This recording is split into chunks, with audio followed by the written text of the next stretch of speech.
Hi everyone, how are you all doing today? Good. So just a little bit on what I do. But before we talk about myself, let's talk about who's in the room and what are your aspirations? I don't know exactly yet, but something In the medical field? yeah. Same, I'm not sure what. Yeah. Okay. I'm going for nursing. Nursing. Yeah. Yeah, awesome. Yeah. Pediatrics, nice. Pediatrics. We have winners here, medical profession. I'm thinking anything medical. Okay. Not sure yet. Cool. Neurosurgery. Neurosurgery? He knows what he wants right away. Neurosurgery. Good. Okay. Orthopedic surgery. Cool. Cardiothoracic surgery. Awesome. So we're going to talk about all those little, details and neuroscience or ostrophy. I'm not sure yet, but maybe medical or maybe architecture. So Okay, cool. Cool, awesome. Yeah, that's all very good stuff, awesome. So I do work for the U of R. I work in the neurology, neurosurgery, and medicine. So all three combined. So what I do, I take care of patients who are critically ill in the ICU, intensive care unit. So those patients are patients who pretty much are patients, I don't know if you've seen patients who are intubated, who have like all sorts of gadgets. Those are patients that I take care of who are really sick, maybe not even conversing with you. I take care of patients who are seizing, patients who have strokes, patients who have traumatic brain injuries or spine injuries. I also work with orthopedic surgeons once they're done with the surgeries, and I take care of those patients as well. Those patients mostly sometimes have lung injuries and other kinds of injuries. And once I'm done treating those patients and they're okay, then I can send them out of the ICU. So even for the cardiothoracic surgery, like last week, I had a patient who had she had to have a pericardial window. That's not her story. So she had pericardial effusion, that's fluid around her heart. And we had the cardiothoracic surgeons had opened up a window just to let the fluid out, and then she had a chest tube. So that kind of a lot of gory detail, I would say. But at the end of the day, it's fulfilling because the patients leave the ICU and then they go out of the ICU, they go to another unit. Sometimes they go to the floors, they're managed. Sometimes they go to clinic, the weeks afterwards. Sometimes they do go to a long-term facility where they're managed, sometimes they're like, they have a trach because they couldn't get off the ventilator. Some of them are, so many other details, but I guess we are almost ready. Do you guys have any questions about what I told you just so far? What I do?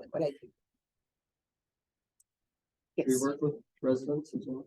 I do. So I work with residents, medical students, and fellows. Yes. And also neurosurgeons as well. So neurosurgery, I have fellows who are neurosurgery residents, that they work with us. So they finish residency, or some of them are in like the 5th year of neurosurgery, and then they do the CAS system with us. That's a fellowship. Yeah.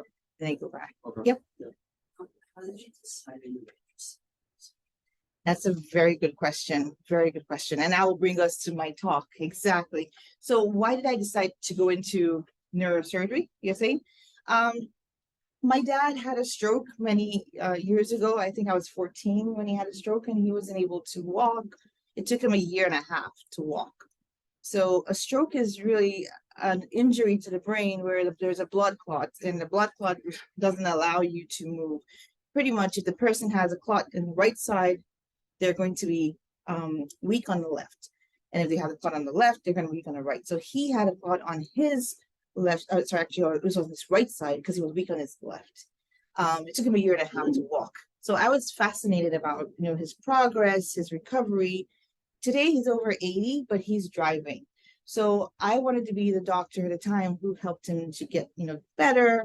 And even though at that time we didn't have all the gadgets we didn't have MRIs, we didn't have CT scans, but we didn't even have something called TPA, which is a clot buster. But they were able to do physical therapy and help him to get better. So that was how I got interested in the career in medicine to begin with. And then I found out that stroke had to do with neurology, neurosurgery, because neurosurgery, that's a different story. They do take out the clot. So they go in, now we have lots of, new technology. So they go in and you see a picture of the brain and there's a fluoroscopy, they shoot a dye, goes into the brain, they take out the clot, or they could go and take part of the skull off, and that will allow swelling, especially when they have strokes, they have like swelling, take part of the skull off and put it back on at a later date. So those are many things that they do, and pretty interesting stuff. But when they're done, I had a patient a couple of months ago who had a gunshot injury to the head, and he was totally not, comatose and not doing anything. He was intubated. 2-3 weeks later, he woke up after we treated him and all that. A few weeks ago, this is January, it's like maybe 4 months after down the line, his family reached out to me and they said, I need to see him. I need to see him. And honestly, I'd forgotten who this patient was. So when I went to see him, he was no longer in the ICU. He was in somewhere else. Because when he left the ICU, he had a trach. At the time I saw him, he was eating a salad. And this is someone they had taken part of his skull. So he was healed, eating a salad, and he didn't have the trach anymore. And he was like, Dr. Oh, this is me. I'm like, I can't believe it. This is someone who we thought was going to die. And now he's much better. He did still have the weakness of his hand though, but he was able to eat by himself and then physical therapy. So those are the things that the joys of the job. You do see, good you try to see outcomes, right? The patient outcomes. And that's what makes me happy. And that's why I love what I do. All right, so now we're going to talk about exploring a career in medicine. So these are the things we're going to talk about. Okay, so you want to be a doctor. Why do you want to be a doctor? What are the first steps? And who is a doctor? What kind of jobs are out there? We already talked about the little ones. You guys have an idea of what you want to be. And then how long does it take to become a doctor, like for the cardiothoracic surgeon over there? How long do you think it's going to take you to get there? And how much do doctors make? Those are questions that might pop up in your head. Okay. So why do you want to be a doctor? We talked about it already in the beginning, right? So it might be circumstance, right? Maybe just a circumstance. For me, my dad had a stroke. It was a circumstance. It wasn't like we planned it. His blood pressure was high, yes, I agree. But he used to have this stethoscope and this sphygmomanometer to measure the blood pressure. And he would, at home, we would check his blood pressure. So I was like a little child, 5 years old. I used to play with the stethoscope. That was how I first got introduced to it. But by the time I was 13 and then 14 when he had the stroke, that was when I said I really needed to know more about this, So circumstance, it could be something that happened in the family. I remember talking to, I was interviewing, because I also interview medical students to come into the medical school at UMR. Not like I'm selling our school, but yes, it's a good medical school. So when I was interviewing someone, he said his family member had, like an accident. So that's another thing that made him say, I want to do medicine. And because he got used to going to the hospital a lot, taking care of his family, and his parents eventually had, like physical therapy, so he wanted to do PM&R, that's physical medicine and rehabilitation. So circumstance could also, point you in that direction. Okay. So maybe family, maybe you have a parent who's a doctor. Maybe you have an aunt or an uncle who's a doctor, maybe you have siblings who are doctors. So maybe that's why you want to be a doctor. Or maybe just personal interest, right? Some people, like for you, what would you say, what made you want to be a cardiothoracic surgeon? It's kind of like a mix of things. It includes interest, like in neurology and physiology, but also like some of my grandparents have like heart issues, so I kind of like that's where I Right. So it's kind of like a mix, families in there, circumstances in there, the personal interest. Anybody else want to give a go? Why do you want to be a doctor? The pediatricians? I just think it's cool to like put such a big impact on a child's life. Absolutely. And I think a lot of mine is just personal interest. Like I haven't had very many circumstances where none of my family are like in the medical field, but I like really love watching like documentaries of like kids and stuff.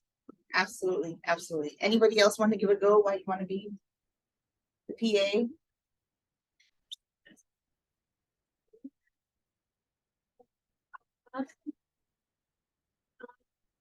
Well, my dad is like a chiropractor and he get like his degree in like radiology. So I've always like grown up like going to like his college that he works at and like all this like medical talks and like teaches and everything. So I guess that's where it came from. Absolutely. How about the nurse? Why would you want to be a nurse? Well, my mom, she works at a maternity home. Mm. And so a lot of the time when they're in labor, I go with my mom and I like time their contractions and then I'll like bring them up to labor and delivery. So I'm kind of like been able to talk to a lot of nurses in OB. So I think I'm interested in staying in that kind of area. So in your case, it would, I would say part of circumstance and family, and then a little bit of personal interest. How about we should go first, the neurosurgeon or the orthopedic surgeon? I'll go against. Okay. So, my parents are both in the medical field, not necessarily doctors, but, I always, heard about all sorts of stuff from them. When I was at home, they're always talking about their work and everything. That's super cool to hear about that. And then, last summer I went, and did, through the internship program here. I went and checked out an orthopedic surgery center Oh, that's good. and it was really cool. So, Really yeah. awesome. And nursery. Well, a lot of it, well, some of it's like personal interest, but just like based off my experience. Like I work or like currently work as a pharmacy technician. And then I've also spent time in like CICU, CTICU, Oh, that's and stuff. So I've seen both sides of the medical field. And I thought it was pretty cool. Yep, I've just talked to doctors, neurosurgeons, I like that part. And I know you wanted to be an astronaut, physics, right? Yeah, too sure yet, but I know they can also be, so that's what we're gonna talk about, what kind of doctors are there. So there are also doctors as well, different kind of doctors. So why did you choose that? It's just mainly personal interest. Like I've always been like so kind of brain because like pretty much controls my whole body. So just like Absolutely, absolutely. Anybody else want to give it a go? All right, so we've covered that. Okay, so now step one. What is step one? Well, I guess finish high school. Finish high school. So all these questions I asked you today, someone's gonna ask you in a few years. They're gonna say, why do you want to be a doctor? They're gonna say, why medicine? Why did you choose this profession? And so you have to begin to have ideas of what you want to tell them. So you guys have pretty decent ideas, very good ideas, and that's something that brings an interest in us because we're looking for people who have a passion for the field. We're looking for someone who really wants to do this because this is not a walk in the park. So, but don't worry, there's totally much more to it than just finishing high school. So you finish high school.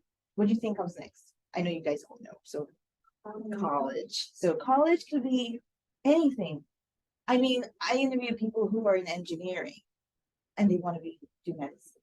I interviewed someone who did a first degree in law, like whatever they did, they just still want to do medicine. So it doesn't matter what you do, you just do something in college. Okay. So choose a good course and then you then apply. So there is something called the MCAT. I don't know if you've heard about it. So that exam, you have to do that. And then our scores nowadays, the magic number, 522. Some people like 519, they can still, 507 is still okay. The grading system before has changed.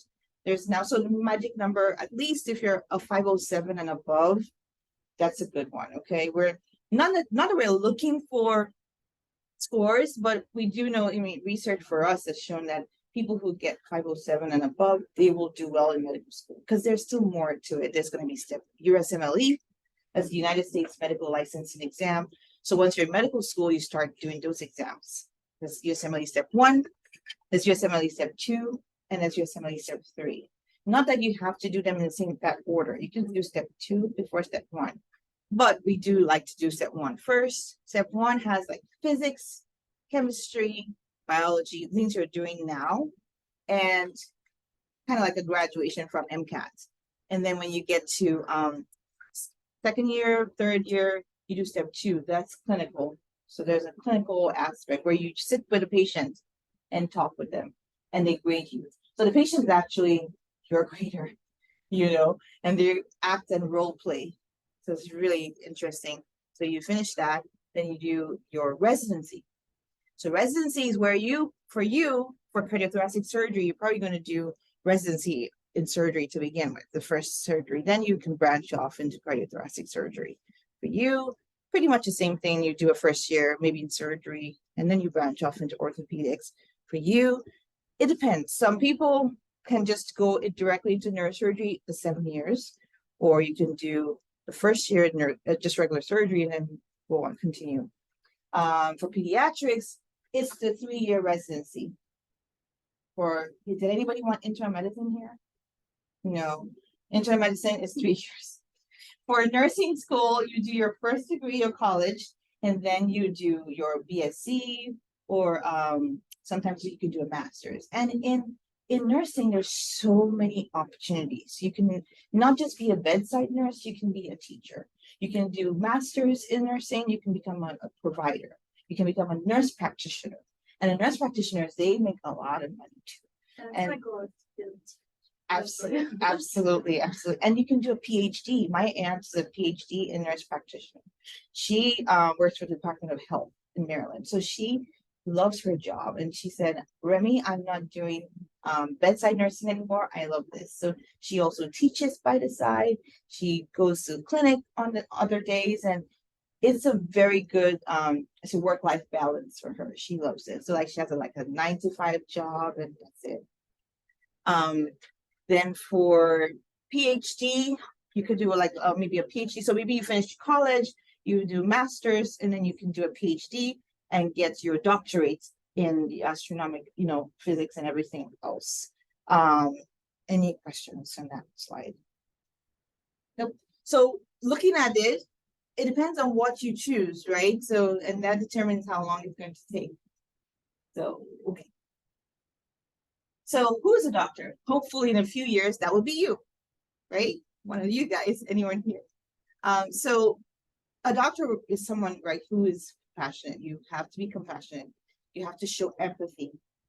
This morning we were role playing, talking about patients and how to give bad news to families, right? Or to patients first. So we were because most of my job involves telling people that this is what's going on, this is how we need to treat you. And if there are no options, I will have to know how to tell them. So how to tell them bad news, but you have to say it in a good way. It is a serious situation, but you have to say it in a good way. So, and how do we move from here to another, so you have to be able to put yourself in the patient's shoes and show compassion. So a doctor is compassionate. Someone who really empathizes with your condition, right? Someone who doesn't have empathy can't really do medicine. Someone who doesn't have empathy can't be a nurse, because if you don't care about people, you can't really show empathy, right? So in a nutshell, a doctor has to be able to be compassionate, show love to his family, to his patients, and also be able to give the news appropriately. And also you have to be knowledgeable of what you're saying. Because nowadays we have the internet, right? So everybody goes to the internet. If you say, oh, you have this condition, I'm just giving an example, kidney cancer. And the kidney cancer has gone to the lungs. How are you going to tell that patient that this is incurable? There's no cure. Now, in everything that we call it stage 4, we call it metastasis. So when something happens like that, there's really no cure for that, but you have to be able to tell the patient. But the patient's going to go online and check and see if there are other options, and he's going to want a second opinion. So you better know your stuff and know how to explain to your patient what's really going on and options as well. Maybe your patient likes, likes to smoke and now came down with lung cancer. How do you tell them that you need to stop smoking? These are things that you have to be able to know how to talk to them and explain to them. So a doctor is someone who we all know that we go to when we're ill, but then some of them are also people who will help you, guide you in your path, like a psychiatrist. Psychiatrist, you're not ill physically, but maybe mentally you might have some, maybe whether it's depression and they talk to you and help you out with that situation. So pretty much we have a doctor for every system in the body. Can you guys name one system? Nervous system? So that would be the neurologist, yeah, or the neurosurgeon or the neurocritical care. So I'm the neurocritical care. So for the nervous system. Okay. What other systems? Cardiovascular, and what do they call them? Cardiologists, right? So in different kinds of cardiologists, there's an interventional cardiologist, and that's someone who has, if you have a blood clot in your heart, they go in, just like the way the neurosurgeons take out the blood clots in the brain, the interventional cardiologists take out the blood clot in the heart. Then we also have the EP physicians as well, electrophysiology. They are also cardiologists, but they take care of, those squiggly lines that we call ECG. So if the ECG is not a normal rhythm, then they're the ones that will help you treat that. So there's also heart failure cardiologists. So the cardiologists that take care of patients with heart failure. So patients have end-stage heart failure, we have cardiologists that take care of that. So that's the cardiovascular. What are the systems you know? Respiratory. So what do you think they're called? So in other countries, they also call them respiratory specialists or respiratologists, something like that. But here we call them pulmonologists, okay? And we also have respiratory therapists who are not who are not physicians, but they do work with the physicians hand in hand. We can't really do defense management without them. We need them for our defense management, so we can't forget our respiratory therapists. What are the systems you have? What do you remember? Skeletal system. So that would be like maybe the orthopedic surgeon. Any other system that you can remember? How about, yes? Say that again. The immune system? Yes. So that would be so maybe like the geneticist or someone who has to do with the immunologist. So that we have immunologists that also, treat all our immune system as well. What are the systems you guys remember? Muscular, we talked about, yeah. So that would be either the orthopedic surgeon or even there's also something called rheumatology. So the rheumatology person can also help with all the muscle aches and pains and all that. So yes. And then we also have the hematologists, oncologists, those are the ones that deal with cancer or blood issues, right? We also have endocrinologists for diabetics, anyone who is diabetic with a lot of sugar in their blood. And we also have pediatric, whether it's pediatric cardiologists, pediatric, whatever they are. There's so many different, specialties. And then we have, I talk about the endocrinologists. We also talk about the gastroenterologists. So the ones that take care of the GI system, for eating and all that. So we have those who in it as well, the cardiothoracic surgeons. We have surgeons as well, and who do a different thing. So many, you name the system in the body, we have a doctor for that. Now, so we talked about, great, but what do they do? So now we talked about what they do. So if a cardiothoracic surgeon will take care of any, like fluid in the heart, around the heart, fluid in the lungs, take care of those things, right? What do you have any questions about what an endocrinologist does? Or throw questions at me and then I'll tell you what they do. Now's your chance to ask it. What does this person actually do? I've heard about a hematologist. What do they do? Now's your chance. Nurse practitioner. That's a very good question. A very good question. So a nurse practitioner is a nurse who went to school for a few years, maybe like 4 years, did her BSc. Now it depends, because she's a nurse practitioner, she might have done a master's or she might just gone on to do a PhD. And so she's a provider in her own right, and she can prescribe medications and stuff like that. Take care of patients, and some of them do procedures as well. So it depends on where you want to work. So if you want to work in outpatient, you might not be doing procedures, but if you want to work in critical care, like on my side, then you're probably going to be maybe not intubating, but you're going to be doing like central lines and putting lines in patients, what is an arterial line to measure the blood pressure, which is going to be invasive monitoring. Okay, so they do procedures, but the physician assistant is someone who went to PA school, and PA school is 2 years. So instead of, like the medical school that's 4 years, the PA school is 2 years. So that 2 years, then after that they do Some of them still do the masters, okay? I mean, so the difference is their pathway, but at the end of the day, they still do come back and do the same thing. So I think at the end of the day, it's just how many years did you get to where you're, and then the only difference between them and the doctors is that some procedures that doctors do, they don't do it, like intubations, only doctors do that. An intubation meaning putting an ET tube and a tracheal tube down their throat and connecting them to a ventilator so that they can breathe, especially patients who have like respiratory failure or can't breathe on their own, or maybe COPD, or maybe they can't, like they were end stage COPD or something like that. That's chronic obstructive lung disease. And then those are patients that would need an intubation and ventilator. So the only difference is that there's some special procedures, like the procedures that the cardiothoracic surgeon does. He may require the assistance of a PA, to help him out, but the PA is not the one doing the procedure. The cardiothoracic has to still do it, but then they kind of like they assist the attending or the physician in doing the procedure. So like neurosurgeons, they work with a lot of PAs, NPs, and they put in EVDs, like procedures to relieve the pressure in the brain. And when they do that, they do use some of their PAs to do that as well. Yeah. Any other questions? Some doctors that work out in actual hospital that years and like going off to research. What is that? So you're saying, say that again.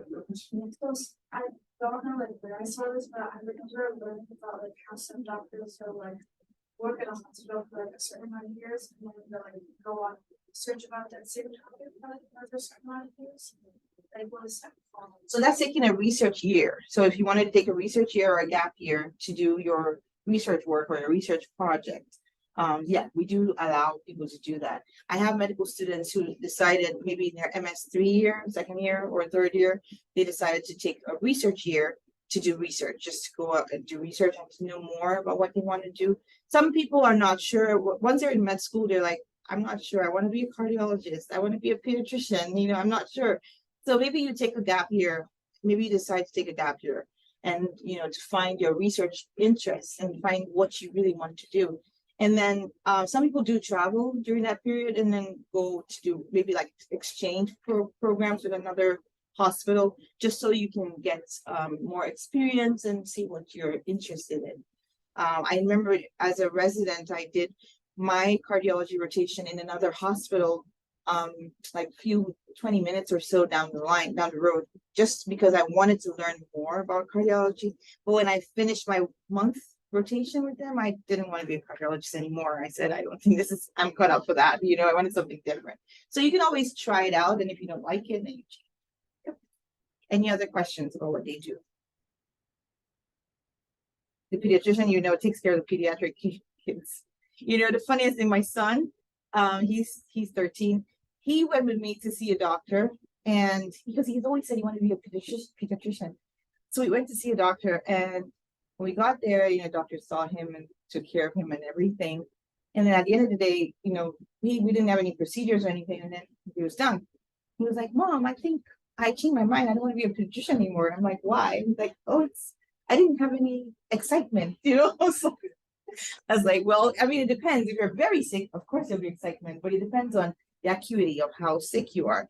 If you're well, you don't need a doctor, but if you're sick, that's when we need to do something. So if you're there are pediatricians that really, really work hard and have to do the intubations and all that. So those are pediatric critical care specialists as well. Yep. Okay. So how long does it take again? I know you have lives, you like to live them, but becoming a doctor is definitely not a walk park. So if you want to talk about the neurosurgeon, I keep picking on you, who wants to be neurosurgery, 7 years. So I remember trying to get into residency, and I was like, I want to do neurosurgery. I really wanted to do neurosurgery, and I have friends in neurosurgery. I have a friend who's a pediatric neurosurgeon. But then I said, it's 7 years. Like, this is after medical school, guys. 7 years of training. It's not even something like, I was like, how old am I gonna be at the end? I finished medical school. At that time I had done a master's in public health. So I'd done 2 years on top of my medical school. My medical school is a long time. So in different countries, it depends, right? So if you did your medical school outside in another country, it might be 6 years. So like the British system is a 6-year program. So it's, year 1 to 6. Americans have 4 years. That's really nice. The Irish have also the 6-year program. So if you went to, and I went to medical school outside the country. So if I did a medical school that was 6 years long, and I did a MPH of 2 years, and then I went to add a neurosurgery of 7 years. This is after college, like that's a long time. So my medical school plus college, I would say like 10 years. So you finish that and then I was like, I'm not going to be studying for 20 years, So, but I mean, those are things you think about. So how long does it take? So do you have any questions about how long it takes to do whatever you're thinking about? Any questions? Yes. I was saying like neurosurgery is like long and stuff, but let's say you have like you said, you enter medical school into a different country. Mhm. Like would the U of R, for instance, accept like one of the condensed like 5-year programs in the UK? Absolutely, absolutely, absolutely. So you mean for residency? Yeah, like Yes. because I have a friend there who just finished high school and now he's in the UK Mhm. and he's gonna finish it both. I guess it would be the equivalent of undergrad in med school. And it's a 5-year program. Yeah. Beautiful. So they would accept that. Absolutely. Absolutely. The most important thing is that he graduates, right? So like we talked about, step 1, graduate. So graduate once you're done, then you have your degree, then you can do anything, right? You can become anything you want. Just make sure you graduate. So in his case, I would say what he needs to do is begin to write USMLE, right? So even though he's not done, he can start maybe writing step 1 and then begin to apply. Yeah. Oh, it just started. Oh, he just started. Yeah. So he has a few ways to go. Yeah, Yes. And then maybe when he's in his 4th year, begin to write his exams. I mean, the US medical grads, we write exams when we're in 2nd year, we write step 1, then 4th year, you write your step 2. And then when you're in residency, you can write step 3. And then when you're done, you can get into residency. And then after that, there's fellowship. So there's something called fellowship after you're done with residency. So for me, I went the easy route. So I went internal medicine 3 years, and then I went fellowship 2 years, critical care, neurocritical care.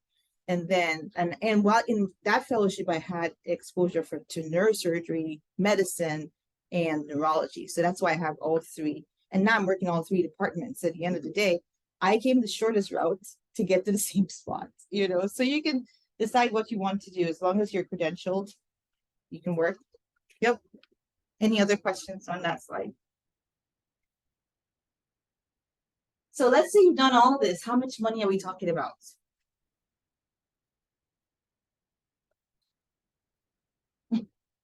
Now, the thing is, you have to think about your loans, okay? Remember your loans. Like you're going to have a loan. Say you finished undergrad. It depends on the school you go to. Say you went to an Ivy League school. Say you went to a school that really took a chunk out of your paycheck or whatever money you have, you might be having a loan to begin with, maybe 100 grand, maybe 200 to begin with, depending on what school you went to. Then you would decide to do medical school, depends on where you go. Like your friend is smart, he went out of the country. Medical school in America is pretty expensive. You might decide to do medical school in a foreign medical school, like when it's out of the country, like Caribbean schools, you might decide to do that. Or you might decide to just stay here in your home state where you can get, tuition and get it paid for. Maybe you're lucky, maybe you got a scholarship. That would be awesome. So some people do get scholarships and then you're able to foot the bill. I did have someone who went to DO school. That's a different kind of medicine doctor. So it's doctor of osteopathy. They also are medical doctors. His loan at the end of the day was like $400,000 loan. So when someone is done with that, they're looking for it's like a mortgage. You're thinking about how am I going to pay this back? So a lot of people think about doing something that will give them the return for their money, which if you look at the statistics, right, highest paying jobs they always say if you want to make some money, go to the road. So that's radiology, orthopedics, anesthesia, dermatology, but then neurosurgery also trumps all of that. So you want to, it's at least 6 figures minimum, right? So they do make good amount of money, but you have to also remember, whatever you're doing, you're making sure that you're able to pay back your loans, unless if you had a scholarship. And now, any questions or comments? Yes. How much did PAs or travel PAs pay? So I remember during COVID, because COVID was a time we had travel nurses, they were making, I think it was, I want to say $100 an hour for the travel nurses. Okay, so they're during COVID. It's not something that you're gonna make all the time. It was just because of COVID, they gave them a lot of money to be able to do that. And a lot of friends who I know who were nurse practitioners decided to do travel nursing because they said it pays more money than what, and it was just for a contract. It wasn't like a job that will last forever. It was just for that period. So once COVID began to die down, those jobs started going away. So I think it's just depends on the circumstance. It also depends on the state you're living in. New York is pretty expensive, so cost of living is higher. So you will get paid more in New York as opposed to Louisiana. Louisiana, they'll pay less. You know. You're welcome. Thank you very much. I mean, period, if anybody wants to stay on and has one question. Thanks for coming.